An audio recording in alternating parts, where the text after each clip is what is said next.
Amigas e amigos, o estrondoso silêncio da mídia sobre o prêmio que o ex-presidente Luiz Inácio Lula da Silva recebeu em Paris, na França, é muito revelador do ódio da direita, da elite brasileira ao povo.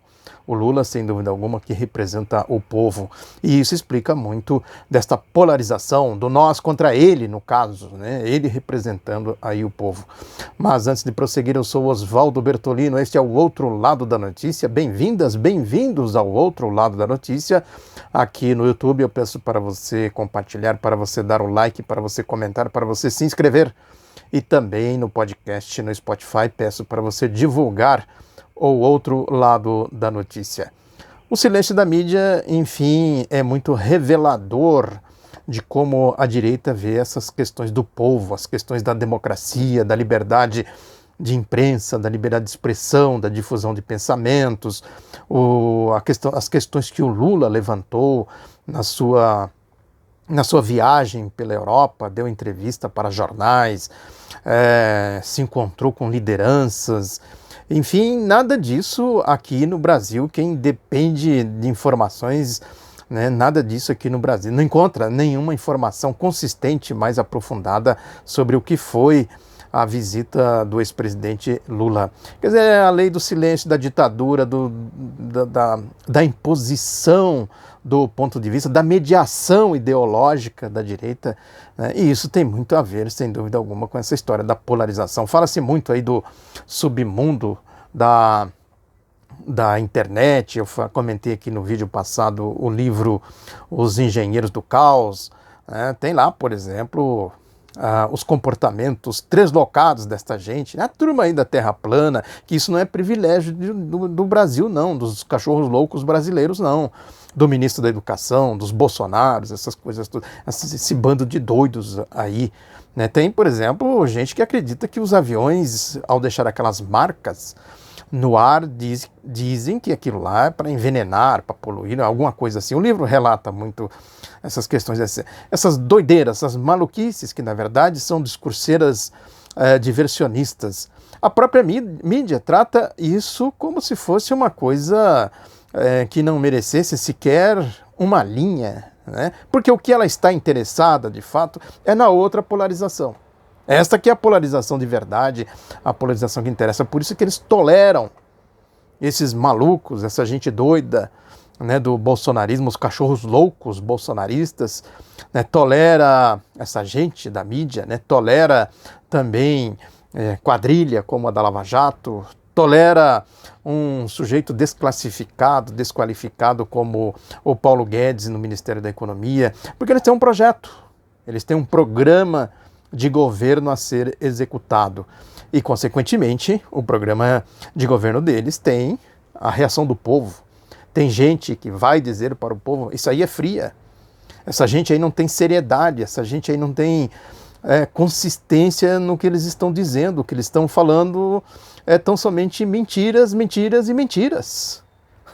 Está aí o exemplo do desemprego, por exemplo, né? 1/3 dos trabalhadores está aí ou desempregado ou no subemprego, na precarização.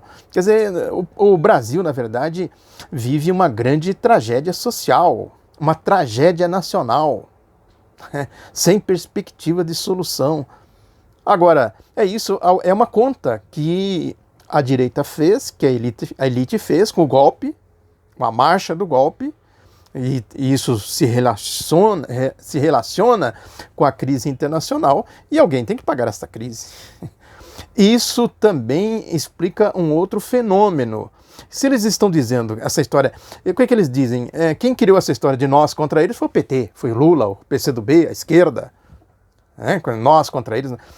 Nós contra eles, quem criou foi a Revolução Francesa.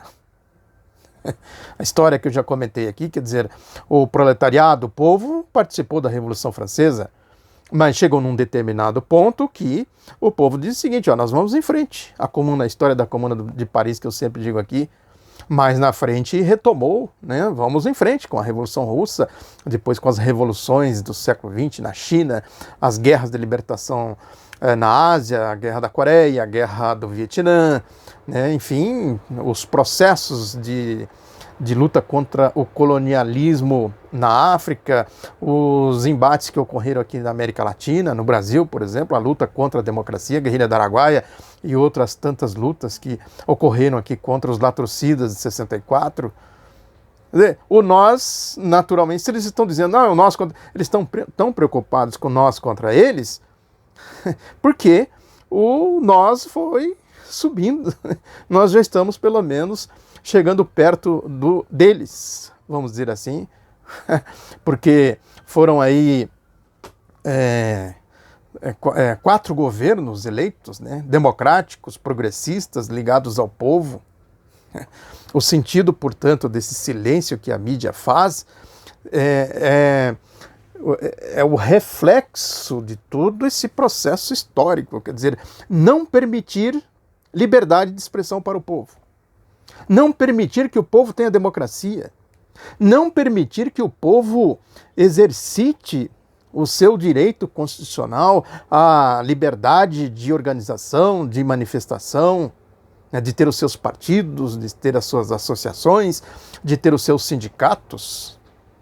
E aí mentira, mentira, mentira, mentira, mentira. O que o Lula disse, por exemplo, lá na França? O Lula falou, tem que respeitar a democracia, em síntese foi isso, né?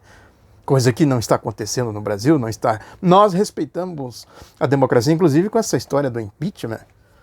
Já tem setores aí da esquerda que dizem, tem que pedir o impeachment, não sei mais o quê. Sim, pode até chegar no impeachment, ou não. Tem que chegar nas eleições de 2022, né? A tese do Lula é essa, vamos esperar até 2022.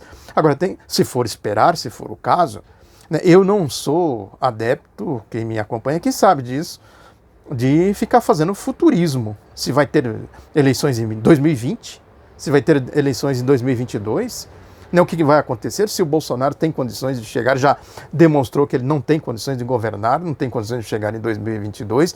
Agora, não é o Bolsonaro que conta.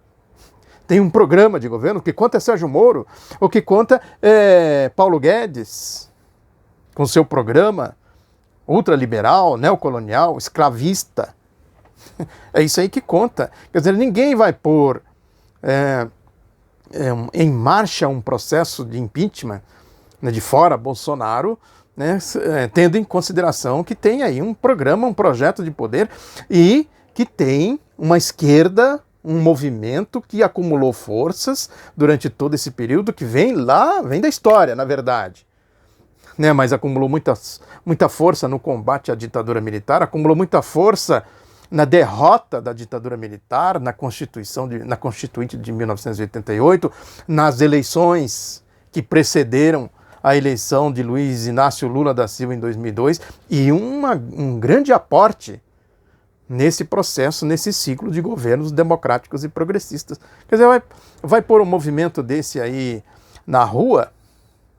Eu, na biografia do Pedro Pomar, tem uma passagem lá que eu cito o caso do golpe contra o Getúlio em outubro de 1945, que os comunistas foram procurá-lo e disseram para ele, quem tem força militar, quem está organizado nas Forças Armadas, são vocês, né, os varguistas, e nós, comunistas. Se a gente resistir, eles não conseguem dar o golpe. O Getúlio falou, não, isso começa comigo e acaba com vocês. É algo parecido. Então agora, vai acabar na mão de quem um processo como esse? Então a luta ela é muito maior. Não é só a questão de dizer fora Bolsonaro, impeachment do Bolsonaro. Tem que fazer. Se tivesse forças para dizer, sim, fora Bolsonaro, mas também fora Paulo Guedes e o programa do Paulo Guedes, fora a quadrilha da Lava Jato, fora Sérgio Moro, aí seria outra coisa. A questão é acumular forças para chegar a esse ponto aí, dizer, nós estamos aqui, né, com a disposição de retomar o ciclo de progresso social, de desenvolvimento econômico, de democracia e etc.